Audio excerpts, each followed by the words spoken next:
Comment un système d'armes conçu pendant la guerre de sécession américaine a-t-il fait son grand retour dans les conflits modernes d'une façon que son créateur n'aurait jamais pu imaginer? Vous l'avez certainement vu sous une forme ou une autre. Mais maintenant, vous allez comprendre pourquoi tout le monde redoute la mitrailleuse Gatling américaine. Commençons donc aux origines même de la Gatling et remontons toute son histoire tumultueuse jusqu'à nos jours. En 1862, Richard Jordan Gatling était l'inventeur qui créa, vous l'avez deviné, la mitrailleuse Gatling. On dit qu'il l'a conçue avec des intentions humanitaires, après avoir été témoin des souffrances des soldats des deux camps pendant la guerre de sécession. C'était la première fois dans l'histoire que mousquets et premières carabines infligeaient des blessures auxquelles la médecine de l'époque n'était pas préparée. C'est pourquoi, dit-on, il voulait créer une machine qui ferait le travail de dizaines de soldats à elle seule, réduisant ainsi le nombre de personnes devant mourir à la guerre. C'est ce qui le mena à la création du canon rotatif. Selon la version, il comportait un groupe de 10, 6 ou 4 canons positionnés autour d'un axe central et ils tournaient tous ensemble quand on actionnait la manivelle. Pendant cette rotation, le mécanisme effectuait les opérations d'alimentation, de tir et d'éjection en séquence pour chaque canon grâce à une conception mécanique ingénieuse jamais vue auparavant. À un moment précis de la rotation, chaque canon tirait un coup, puis effectuait un nouveau tour et répétait le processus tant que l'arme était alimentée en munitions. C'était désormais bien plus efficace que les premières arquebuses à salve, qui n'étaient fondamentalement que plusieurs canons à chargement par la gueule regroupés ensemble pour augmenter le volume de feu, chacun devant être chargé de la même façon que les mousquets standards utilisés par l'infanterie. Mais la Gatling avait une cadence de tir réellement élevée et soutenue, surtout avec l'arrivée de cartouches mieux standardisées comme la 45 à 70. L'alimentation de l'arme était le principal problème au départ, faute de bandes ou de chargeurs sophistiqués. La première solution fut un chargeur trémie monté sur le dessus, alimenté par gravité, où les cartouches tombaient simplement dans le mécanisme l'une après l'autre. Dans les premières versions, les Gatling pouvaient atteindre une cadence pratique et soutenue d'environ 200 coups par minute, voire davantage par la suite. Et rappelez-vous qu'à cette époque, 3 coups par minute était le maximum qu'un mousquet pouvait vous offrir. Les nouvelles carabines améliorèrent cela, mais c'était encore loin de ce que la Gatling pouvait produire. Des systèmes d'alimentation améliorés furent bientôt adoptés, comme le système Bruce, où 2 rangées décalées de cartouches 45 à 70 permettaient un tir pratiquement ininterrompu tant qu'on l'alimentait. Les Gatling pouvaient désormais envoyer environ 400 coups par minute, ce qui était tout simplement stupéfiant pour l'époque. Cependant, quand Gatling proposa son invention à l'armée de l'Union, il se heurta à un certain scepticisme. Les commandants pendant la guerre de sécession étaient assez têtus et conservateurs.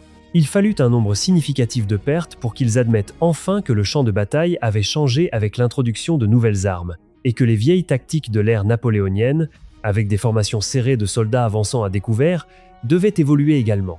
La même attitude se manifesta face à l'adoption d'une arme aussi révolutionnaire. Ils s'inquiétaient également de la logistique et de la façon dont ils alimenteraient en précieuses munitions une machine aussi vorace. De plus, la fiabilité mécanique défaillante des premiers modèles ne leur donnait pas l'air d'engin qui fonctionnerait vraiment de façon fiable au combat. Par-dessus tout, on dit que Gatling avait tenté de vendre ses armes aux deux camps, Union et Confédération. Le haut commandement de l'Union n'était donc pas particulièrement convaincu. À la place, quelques officiers enthousiastes achetèrent une poignée de Gatling sur leur propre denier ou en levant des fonds privés. À l'époque, elle coûtait environ 1000 $ pièce, soit l'équivalent d'environ 30 000 € actuels. La Gatling ne joua donc qu'un rôle direct mineur dans la guerre de sécession, mais elle fit son apparition dans un bon nombre d'engagements où elle montra son potentiel dévastateur. Elle repoussa brutalement plusieurs charges d'infanterie ou de cavalerie ou maintint des positions défensives sous un feu soutenu pour couvrir l'infanterie en progression parce que l'ennemi ne pouvait pas lever la tête pour tirer. Elle arriva cependant trop tard pour influencer significativement l'issue de la guerre et les mitrailleuses Gatling furent ensuite montées sur des positions défensives fixes ou des canonnières car elles n'étaient pas assez mobiles pour opérer conjointement avec l'infanterie et la cavalerie. Elles avaient déjà acquis une réputation redoutable et leur simple présence décourageait la plupart des attaques dans les secteurs où elles étaient positionnées. Il n'était pas difficile de comprendre ce qui arrivait si on chargeait une position de mitrailleuse. Pourtant, cela se répéterait encore et encore à travers l'histoire, pour une raison ou une autre. Les armées étrangères notèrent également l'invention de Gatling et l'arme devint l'un des premiers armements américains vendus dans le monde entier. La Russie impériale et l'Empire britannique comptaient parmi les plus grands acheteurs. Les Britanniques les utilisèrent dans leur guerre coloniale contre des guerriers combattant encore avec épée et lance, les Gatling compensant leur infériorité numérique face aux warriors bien plus nombreux des colonies. Dans les années 1880, La mitrailleuse Gatling avait acquis une solide réputation pour sa puissance de feu. Mais quelque chose allait bientôt se produire qui la ferait disparaître pendant près d'un siècle. En 1884, Hiram Maxim présenta au monde sa création, la mitrailleuse Maxim, première vraie mitrailleuse automatique au monde. Maxim exploita la force de recul de la cartouche tirée pour actionner le mécanisme, extraire la douille usagée et charger une nouvelle cartouche depuis le système d'alimentation par bande, rendant le système Gatling à plusieurs canons actionnés à la manivelle obsolète. La Maxim n'avait qu'un seul canon entouré d'une enveloppe de refroidissement à eau permettant un tir soutenu sans surchauffe. Et elle faisait tout ce que faisait la Gatling, et plus encore, dans un ensemble bien plus compact et fiable, permettant un tir soutenu simplement en appuyant sur la gâchette. Dans les années 1900, toutes les grandes puissances avaient leur propre version de la mitrailleuse Maxim. Et la Gatling fut reléguée au fond des entrepôts pour y prendre la poussière pendant des décennies, jusqu'à ce que quelque chose de totalement inattendu la ramène à la vie sous une forme que personne n'aurait même imaginé voir exister quand ce canon fut développé pendant la guerre de sécession. La Première Guerre mondiale vit l'utilisation de mitrailleuses à une échelle jamais vue auparavant, changeant radicalement la façon dont les guerres se menaient et contribuant significativement à l'enlisement de la guerre des tranchées. Aucun camp ne trouvait de moyens efficaces de s'emparer de positions protégées par des nids de mitrailleuses. Quiconque tentant de le faire, quelle que soit la puissance de l'attaque, se faisait inévitablement faucher par les tirs automatiques denses.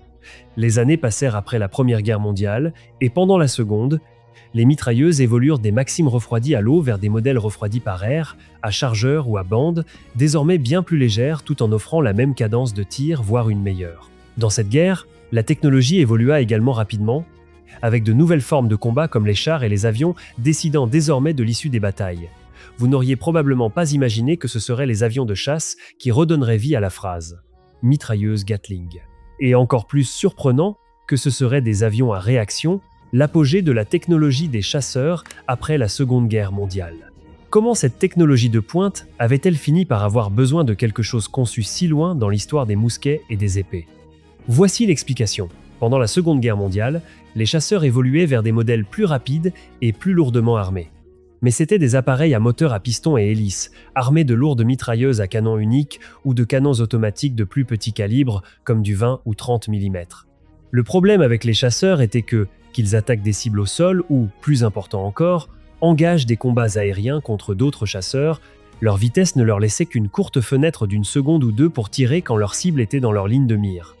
Pendant ce temps, ils devaient envoyer un maximum de projectiles pour augmenter les chances de toucher et d'endommager suffisamment un chasseur ennemi pour l'abattre. Avec les chasseurs à moteur à piston, en portant le nombre de mitrailleuses à 6 ou 8, comme le firent les Américains avec leur calibre 12, 7 mm réglé pour une cadence de tir plus élevée, ils atteignaient environ 4500 coups par minute au maximum. Mais cela ajoutait du poids et occupait un espace précieux dans l'avion. Et à cause des mitrailleuses supplémentaires, ils pouvaient emporter moins de munitions au total, ne leur laissant qu'environ 10 à 15 secondes de tir total avant la panne sèche. Mais ce problème devint encore plus grave quand les chasseurs à réaction furent introduits. Ils étaient désormais bien plus rapides que tout appareil à hélice, et peu après leur début au combat, ils rendirent l'ère des anciens chasseurs totalement obsolète. Mais le problème de l'armement demeurait. Et parce que tous les chasseurs, y compris ceux de l'ennemi, étaient maintenant bien plus rapides, la fenêtre de tir pour les abattre se réduisit encore davantage. On ne pouvait pas ajouter de nouvelles mitrailleuses pour y remédier, et c'était un problème. Vous voyez maintenant où je veux en venir. Dans un retournement totalement inimaginable pour le concepteur de la mitrailleuse Gatling, quelqu'un eut l'idée d'exploiter ce concept rotatif à plusieurs canons et de le faire fonctionner dans des chasseurs à réaction, où au lieu d'être actionné à la manivelle par le pilote, il serait commandé électriquement.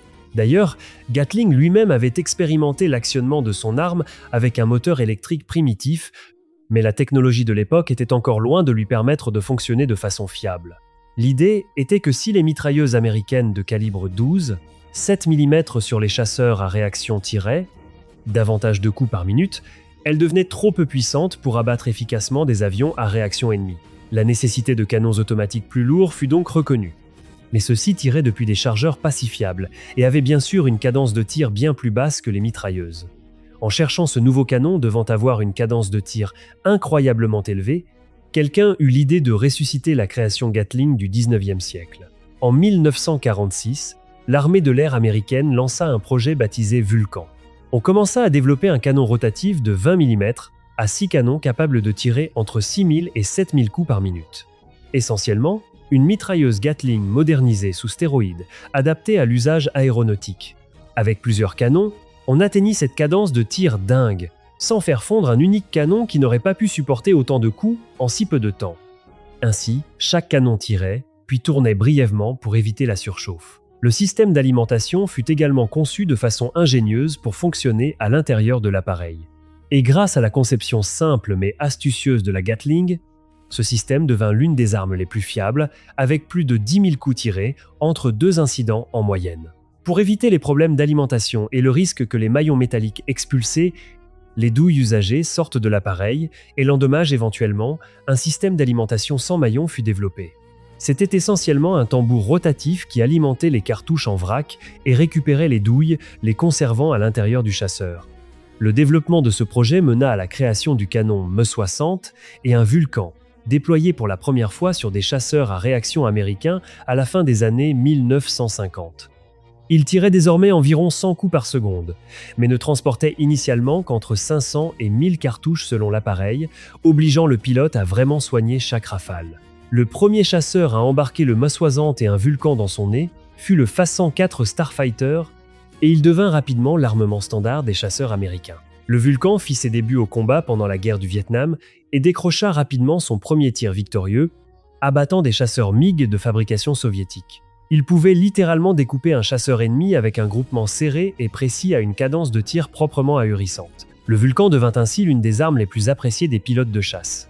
Il était également terriblement efficace lors de passages en mitraillage contre des véhicules ou des chars au sol. Face à l'efficacité de ce concept, il était plus que clair qu'il resterait en service militaire. Les ingénieurs commencèrent donc à réfléchir à d'autres applications possibles et à adapter le concept à d'autres calibres et rôles, ce qui donna naissance à toute une famille, disons-le franchement, de mitrailleuses Gatling extravagantes. À mesure que la guerre du Vietnam s'intensifiait, la Ma-134, surnommée minigun parce qu'elle était mini en comparaison du Vulcan, fut développée sur le même principe Gatling mais en calibre 7, 62 autant. Elle était d'abord destinée à la protection des hélicoptères UA, puis intégrées dans le Cobra d'attaque. Elles étaient utilisées pour l'appui feu direct des unités au sol ou pour protéger les hélicoptères lors des insertions ou des extractions de troupes dans des zones d'atterrissage sous le feu. Les miniguns tiraient environ 6000 coups par minute, bien plus que ce que les mitrailleuses M60 utilisées principalement par les servants de porte pouvaient jamais atteindre. Et les Nord-Vietnamiens apprirent rapidement que se cacher dans la jungle n'était pas efficace quand la jungle était littéralement arrosée de balles.